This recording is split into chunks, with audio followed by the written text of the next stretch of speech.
ગુજરાતમાં વધુ એક ચોંકાવનારો કાંડ સામે આવ્યો છે। નકલી અધિકારીઓ પછી હવે સુરતના નાસીનગરમાં નકલી ડિમોલેશનનો ખેલ। સુરતના કતારગામ ઝોન હેઠળ આવેલા નાસીનગર વિસ્તારમાં થયેલી તોડફોડની ઘટનાએ સમગ્ર શહેરમાં ગંભીર પ્રશ્નો ઊભા કર્યા છે। સૌથી આશ્ચર્યજનક બાબત તો એ છે કે સ્થાનિક સ્તરે પ્રાપ્ત થયેલી માહિતી મુજબ સુરત મહાનગરપાલિકાએ આ ડિમોલેશનમાં પોતાની કોઈ સત્તાવાર ટીમ સામેલ ન હોવાનું જણાવ્યું છે।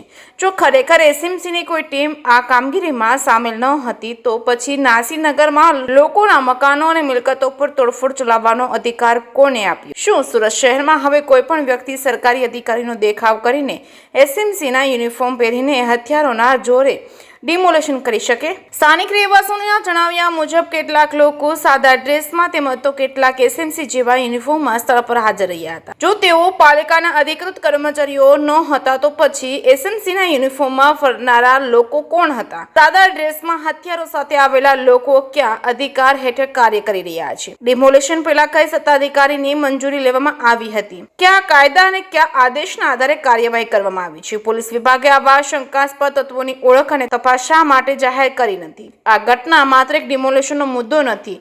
આ સમગ્ર મામલો સરકારી સત્તાનો દુરુપયોગ, નાગરિકોના બંધારણીય અધિકારીઓ પર હુમલો અને કાયદાના રાજને ખુલ્લો પડકાર સમાન છે। જો કોઈ અસામાજિક અથવા અજાણ્યા તત્વો સરકારી વિભાગના નામે કાર્યવાહી કરી રહ્યા હોય તો વહીવટી તંત્ર તેની જાણકારીથી અજાણ હોય તો આ બાબત અત્યંત ગંભીર અને ચિંતાજનક છે। આવું કૃત્ય નાગરિકોમાં ભય અને અસુરક્ષા અને પ્રશાસન પ્રત્યે અવિશ્વાસ પેદા કરે છે। નાસીનગરના રહેવાસીઓનો સીધો સવાલ છે કે જો એસએમસીની કોઈ ટીમ નહોતી તો પછી નાસીનગરમાં ડિમોલેશન કરનાર નકલી તંત્ર કોણ હતું?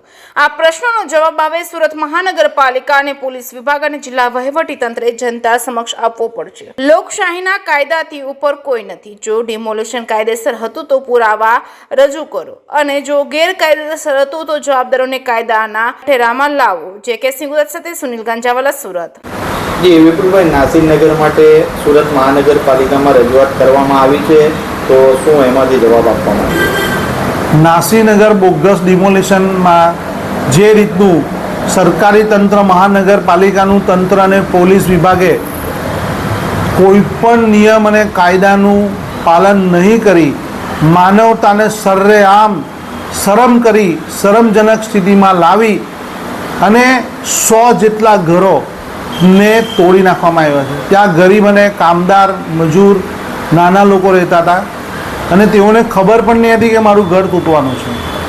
સુરત મહાનગરપાલિકાનો ઠરાવ છે, એના નિયમ છે કે જેનું પણ ઘર તોડવાનું હોય અથવા કોઈક મિલકત હટાવવાની હોય તો તેમને કાયદા મુજબ 21 દિવસની નોટિસ આપવામાં આવે છે। તેમને એમના સમય, એનો સામાન હટાવવા માટે અથવા એમની જે બી પરિસ્થિતિથી એને નવી પરિસ્થિતિમાં જવા માટેનો સમય આપવામાં આવે છે। અને જે પણ સુરત શહેરના વિકાસ માટે પોતાનું ઘર કે ખાડી કિનારે હોય, નદી કિનારે હોય, રોડ કિનારે હોય કે સરકારી જમીન કોર્પોરેશનની જમીન પર હોય તો તેમને સરકાર દ્વારા એટલે કોર્પોરેશન દ્વારા એમને પુનર્વસન માટેની જગ્યા આપવામાં આવે છે અને મકાન આપવામાં આવે છે।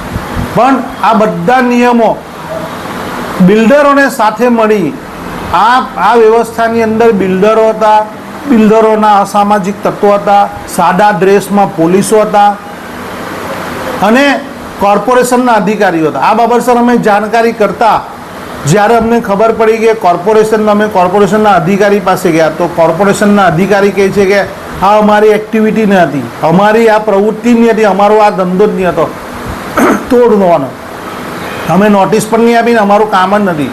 આ કોણ કરી ગયું?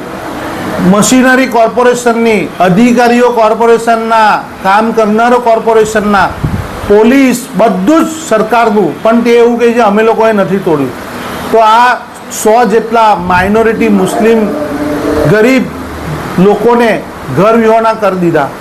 તો આ કૃત્ય કોણે કર્યું એનો જવાબ આજે સરકાર અમને આપી શકી નથી। અમે એમની પાસે માંગ્યો છે કે તમે પોલીસ બંદોબસ્ત માંગ્યો, પોલીસને પૂછ્યું કે તમારી પાસે કોણે માંગ્યો પોલીસ, એને પણ અમને કાગળ નથી આપ્યો। કોર્પોરેશનના કમિશનર સાહેબને મળ્યા, કમિશનર સાહેબ કે આ એક્ટિવિટી અમારા સ્ટાફ તરફથી નથી થઈ। સ્ટાફ ત્યાં હાજર હતો, વિડીયો, કેમેરા, પુરાવા બધું જ છે, પણ આ કઈ રીતની સરકાર ચાલે છે એ લોકોએ બિલ્ડરો સાથે સાઠગાંઠ કરી અને આ રીતે ગરીબોની જગ્યા ખાલી કરાવવાનો એક સોપારી લીધી હોય અથવા એક ગુનાહિત કૃત્ય કર્યું હોય એવું દેખાઈ રહ્યું છે। આગળ શું કયા પ્રકારની રણનીતિ કોંગ્રેસની રહેશે? અમે હમણાં તમામ પુરાવાઓ ભેગા કરી રહ્યા છે અને આ પુરાવાના આધારે અમે ઉચ્ચ ન્યાયાલયમાં જઈએ છીએ. એમને તો રજૂઆત કરી જ છે, એમના ઉચ્ચ અધિકારીઓને કરી છે, કમિશનરને કરી છે, કલેક્ટર સાહેબને કરી છે.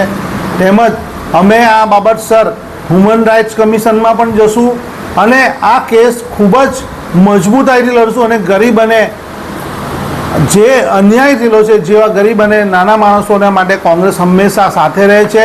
તેઓના ઘર વિહોણા થઈ ગયા છે, તેઓના પરિવાર આજે રોડ પર આવી ગયા છે. તેઓને ન્યાય અપાવવાનો અમારો પહેલો કામ છે, એ અમે શરૂઆત કરી છે.